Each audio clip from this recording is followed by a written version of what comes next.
اعوذ باللہ من الشیطان الرجیم بسم اللہ الرحمن الرحیم ان اللہ لا یغفر ان یشرک به ویغفر ما دون ذلك لمن یشاء ومن یشرک باللہ فقد ضل ضلالا بعیدا۔ بے شک اللہ سبحانہ و تعالی معاف نہیں کرتا اس بات کو کہ اس کے ساتھ شرک کیا جائے، اور معاف کرتا ہے اس سے کم جس کو چاہے۔ جو شخص اللہ کے ساتھ شریک کرے گا پس تحقیق وہ بہت دور کی گمراہی میں جا پڑا۔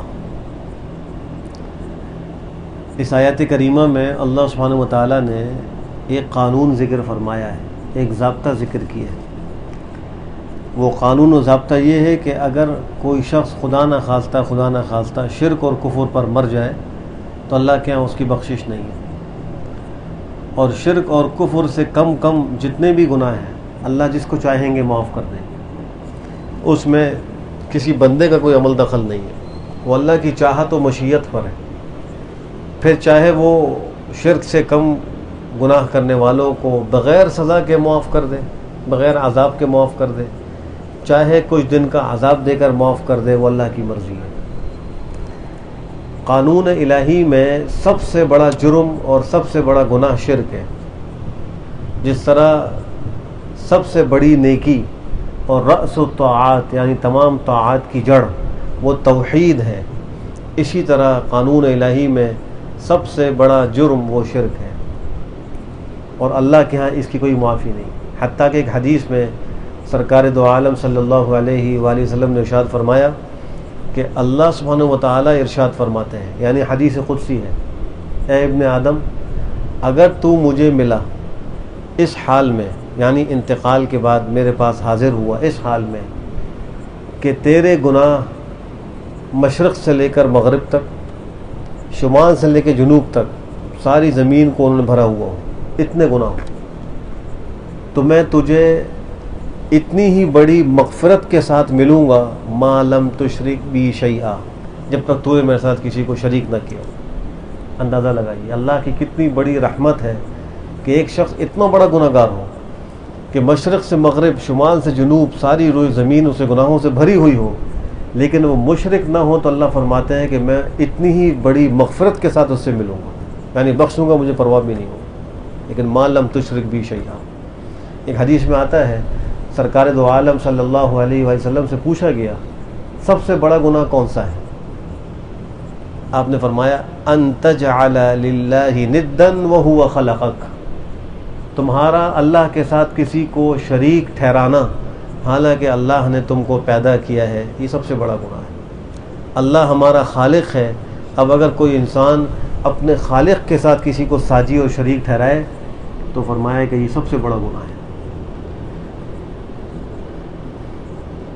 حدیث شریف میں آتا ہے کہ یہ جو شرک ہے، اس شرک کی بعض قسمیں ایسی ہیں جو چونٹی سے بھی زیادہ خفیف اور پوشیدہ ہیں، یعنی انتہائی خاموشی سے شرک انسانیت میں سرایت کر جاتا ہے۔ اس لیے بہت زیادہ محتاط رہنے کی ضرورت ہے، بالخصوص خواتین، وہ کبھی کبھی ایسے عقائد رکھ لیتی ہیں اور ایسے کام کر لیتی ہیں کہ جو شرک میں داخل ہے۔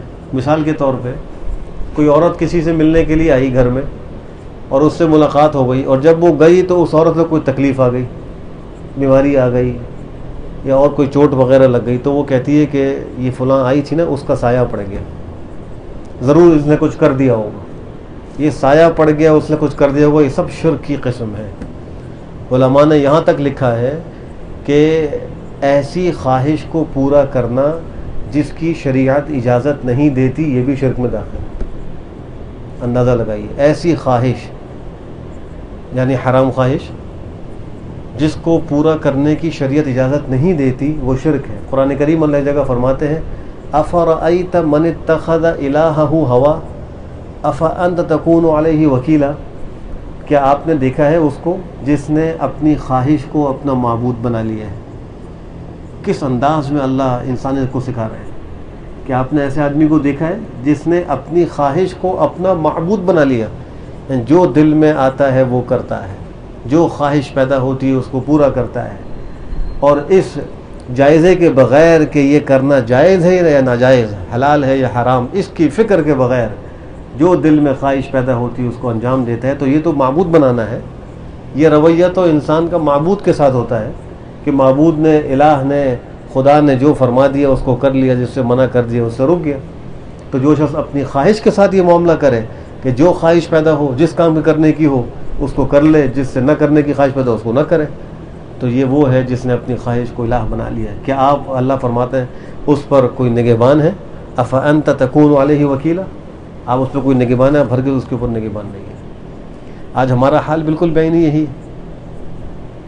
شادی کی تقریب ہو، کوئی خوشی کا موقع ہو، ہماری خواہش یہ ہوتی ہے کہ اس کے اندر جس طرح ہم چاہیں اپنی خوشی کا اظہار کریں، ہمیں کوئی روک ٹوک کرنے والا نہ ہو، اور یہ سب کچھ ہو رہا ہے۔ ناچنا بھی اس میں ہوتا ہے، گانا بھی اس میں ہوتا ہے، مخلوط گیدرنگ بھی اس کے اندر ہوتی ہے، مکس گیدرنگ، مرد و عورت بے حجابانہ اکٹھے ایک ہال میں، ایک لان میں بیٹھے ہوتے ہیں، درمیان میں کوئی پردہ حائل نہیں ہوتا۔ اس تقریب میں بے پردہ خواتین بن سنور کر، سج کر، میک اپ کر کے، خوشبو لگا کے آ جاتی ہیں، اور اس کو کوئی ناجائز حرام سمجھتا ہی نہیں۔ وہ کہتا ہے یہ خوشی کا اظہار ہے، ہم جیسے چاہیں کریں، ہم آزاد ہیں۔ یاد رکھیے، جب ہم نے کلمہ پڑھا ہے تو ہم آزاد اب نہیں، اب ہم اللہ کی غلامی میں آ گئے، اللہ کے نبی کی غلامی میں آ گئے۔ ہم نے کہا لا الہ الا اللہ تو ہم اللہ کے غلام ہیں، جب ہم نے کہا محمد الرسول اللہ تو اللہ کے نبی کے غلام ہیں۔ غلام کا مطلب کیا ہے؟ کہ اللہ کی ماننی ہے، جس کے کرنے کا اللہ حکم دیں گے کریں گے، جس سے رکیں گے اس سے رکیں گے۔ اللہ کے نبی کا حکم مانیں گے، جو کہیں گے، اور جس سے منع کریں گے اس سے رکیں گے۔ یہ ہے غلامی۔ ہماری خوشی ہو تو اس کے اندر بھی ہمارا حال یہی ہوتا ہے، غمی ہو تو بھی حال یہ ہوتا ہے۔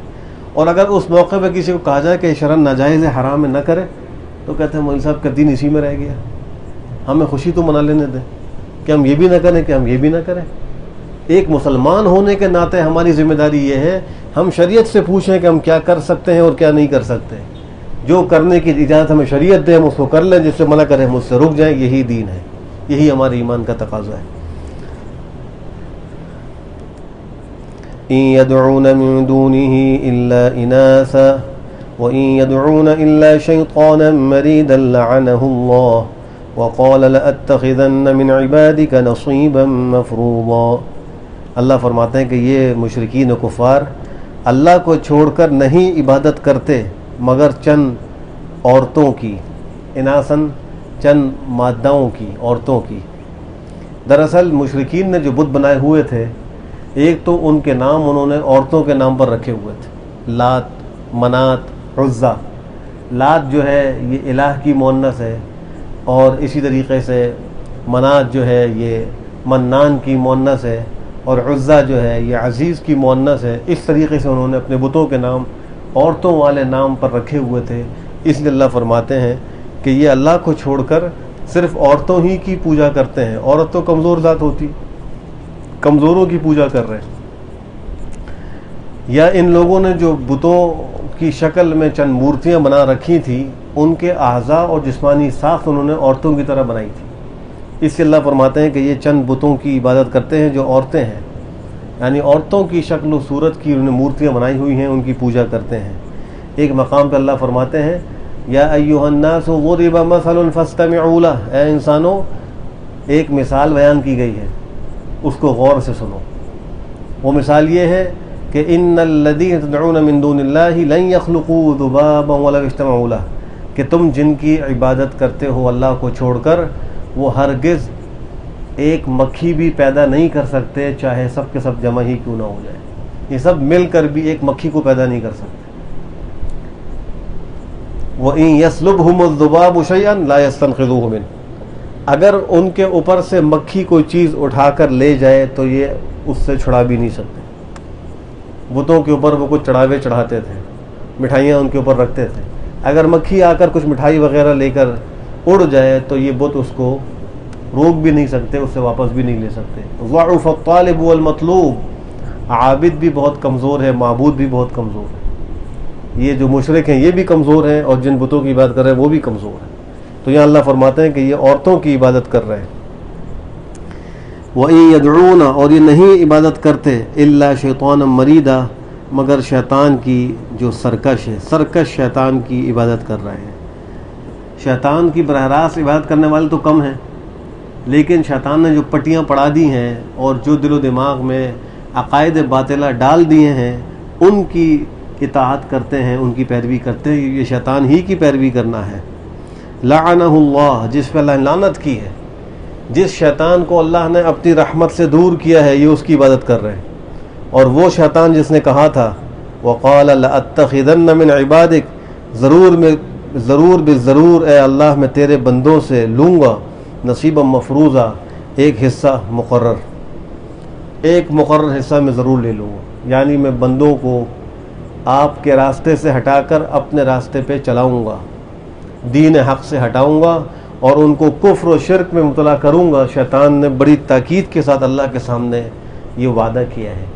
اب ذرا سوچیں، وہ لوگ جو اللہ کی نافرمانی کر کر شیطان کو خوش کر رہے ہیں، وہ کس کے وعدے کو پورا کرنے کا اہتمام کر رہے ہیں اور کس ذات کے احکام سے روگردانی کر رہے ہیں؟ شیطان نے جو ایک وعدہ کیا تھا کہ اے اللہ میں تیرے بندوں سے اپنا مقررہ حصہ ضرور لوں گا، وہ اس کی کہنا ایک طرح سے مدد کر رہے ہیں اور اس کے ساتھ ایک تعاون کر رہے ہیں اور اس کی اس خواہش کو پورا کر رہے ہیں۔ اور آگے دیکھیے وَلَأُضِلَّنَّهُمْ وَلَأُمَنِّيَنَّهُمْ وَلَآمُرَنَّهُمْ فَلَيُبَتِّكُنَّ آذَانَ الْأَنْعَامِ وَلَآمُرَنَّهُمْ فَلَيُغَيِّرُنَّ خَلْقَ اللَّهِ وَمَنْ يَتَّخِذِ الشَّيْطَانَ وَلِيًّا مِّن دُونِ اللَّهِ فَقَدْ خَسِرَ خُسْرَانًا مُبِينًا، اور ضرور میں ان کو گمراہ کروں گا۔ تاکید کے ساتھ کہہ رہا ہے اے اللہ میں تیرے بندوں کو تیرے راستے سے گمراہ کروں گا۔ وَلَأُمَنِّيَنَّهُمْ ان کو امیدیں دلاؤں گا۔ ابھی تو بہت وقت باقی ہے، ابھی تو ہم جوان ہیں، ابھی تو ہم بڑی عمر باقی ہے، بعد میں مرنے سے پہلے توبہ کر لیں گے۔ ان کو امید دلائے گا، کبھی کہے گا اللہ بڑے غفور و رحیم ہے۔ لوگ تو خام خواہ کہتے ہیں یہ مت کرو وہ مت کرو، اللہ سب کو معاف کر دیں گے، کوئی پرواہ کی بات نہیں۔ یہ شیطان دلاتا ہے امیدیں۔ انسان کم عمر لے کر آیا ہے لیکن اس کی امیدیں اپنی زندگی سے بڑی ہوتی ہیں۔ حدیث شریف میں جگہ آپ نے مثال ارشاد فرمائی، ایک خط کھینچا اور اس کے اندر چکور، آپ نے 4 خط کھینچے، دائرہ بنایا اور ایک خط اس کے اندر سے لمبا باہر نکالے دائرے سے باہر، تو ایک چکور 4 طرف کے وہ خط تھے، ان کے درمیان سے ایک خط کھینچا جو اس چکور خط سے باہر اوپر کی طرف نکل رہا تھا۔ فرمایا صحابہ سے آپ نے کہ یہ جو 4 طرف کے خط ہیں یہ انسان کی زندگی ہے، اور یہ جو لمبا بیچ میں خط ہے جو اس کی زندگی سے بھی اوپر جا رہا ہے یہ اس کی امیدیں ہیں، کہ اس کی زندگی تو تھوڑی ہے لیکن اس کی امیدیں اپنی زندگی سے بھی بڑھ کر ہیں۔ یہ شیطان کے دھوکے ہیں جس میں انسان پڑا ہوا ہے۔ وَلَآمُرَنَّهُمْ اور میں ان کو حکم دوں گا، فَلَيُبَتِّكُنَّ آذَانَ الْأَنْعَامِ ضرور وہ چوپائے مویشیوں کے کان کاٹیں گے۔ مشرکین جو ہے وہ اونٹنیوں اور سانڈوں اور دیگر جانوروں کے کان کاٹ کر بتوں کے نام پہ ان کو چھوڑ دیا کرتے تھے، اور وہ کہتے تھے کہ یہ اس بت کی نظر ہو گئی ہے اور اس کی منت ہو گئی ہے، لہٰذا اب اس کا نہ کوئی دودھ استعمال کرتا تھا، نہ اس پہ کوئی سواری کرتا تھا، نہ اس کو کوئی ذبح کرتا تھا، وہ جہاں چاہے منہ مارے پھرتا رہتا۔ ہمارے یہاں بھی بہت سے گاؤں دیہاتوں میں علاقوں میں اس کا رواج ہوتا ہے کہ کسی پیر فقیر بزرگ کے نام پر مرغا چھوڑ دیتے ہیں، منت مان لیتے ہیں، یا جو ہے کوئی یعنی جانور گائے بیل بکریاں وغیرہ چھوڑ دیتے ہیں۔ یہ سب مشرکانہ رسمیں ہیں۔ وَلَآمُرَنَّهُمْ اور میں ان کو حکم دوں گا، فَلَا يُغَيِّرُنَّ خَلْقَ اللَّهِ وہ اللہ کی تخلیق میں تبدیلیاں کریں گے۔ علماء نے لکھا ہے کہ مردوں کا داڑھیوں کو کاٹنا یہ تغییر خلق اللہ ہے، عورتوں کا اپنے سر کے بالوں کو کٹوا کے چھوٹا کرنا، بوائے کٹ بال رکھنا، یہ اللہ کی خلق میں تغییر ہے۔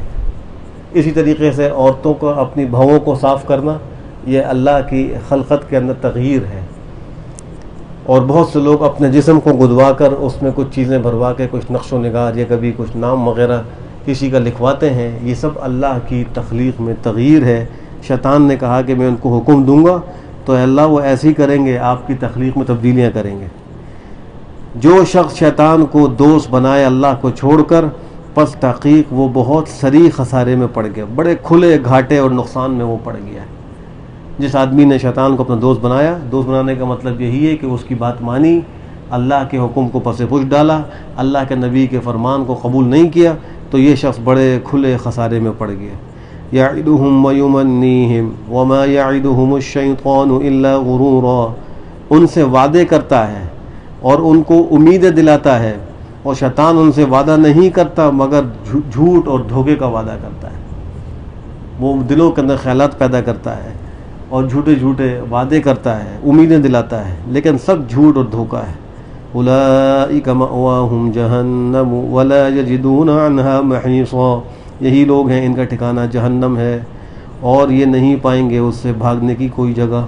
اللہ ہم سب کو حفاظت نصیب فرمائے شیطان کے شر سے اور اس کے وساوس سے، اللہ ساری امت مسلمہ کی حفاظت فرمائے۔ الحمدللہ رب العالمین والعاقبۃ للمتقین والصلاة والسلام علی خیر خلقہ محمد وعلی آلہ وصحبہ اجمعین۔ اے اللہ ہم سب کو شریعت پر چلنے کی توفیق نصیب فرما۔ اے اللہ ہم سب کو اپنی خواہشات شریعت کے مطابق کرنے کی توفیق نصیب فرما۔ اے اللہ حرام خواہشات سے ہم سب کی حفاظت فرما۔ اے اللہ ہم کو پوری زندگی اسلام کے مطابق گزارنے کی توفیق نصیب فرما۔ اے اللہ ہمارے گھروں میں، ہماری ذاتوں میں، اے اللہ ہمارے معاشرے میں اسلام کو زندہ فرما دیجیے۔ اے اللہ ہم سب کو جناب نبی کریم صلی اللہ علیہ وسلم کی ایک ایک سنت پر چلنے کی توفیق نصیب فرما دیجیے۔ اے اللہ جو بیمار ہیں ان کو شفا نصیب فرما۔ اے اللہ ہسپتالوں میں، گھروں میں، اے اللہ روحانی بیماریوں میں، جسمانی بیماریوں میں، اے اللہ سب کو شفا نصیب فرما۔ اے اللہ ہمارے مرحومین کی کامل مغفرت فرما، درجات کو بلند فرما، صغیرہ کبیرہ گناہوں کو معاف فرما۔ اے اللہ ہم سب کو مرنے سے پہلے آخرت کی خوب تیاری کی توفیق نصیب فرما۔ اے اللہ جنہوں نے دعاؤں کے لیے کہا ہے، یہ کہنا چاہتے تھے نہیں کہہ سکے، اے اللہ آپ سب کی حاجات کو جانتے ہیں، سب کے ناموں سے واقف ہیں۔ اے اللہ سب کی جائز ضروریات کو غیب سے پورا فرما، سب کی مشکلات کو حل فرما، سب کو نیک مقاصد میں کامیاب و کامران فرما، ہماری دعائیں قبول فرما۔ وصلی اللہ تعالی علی خیر خلقہ محمد وعلی آلہ وصحبہ اجمعین برحمتک یا ارحم الراحمین۔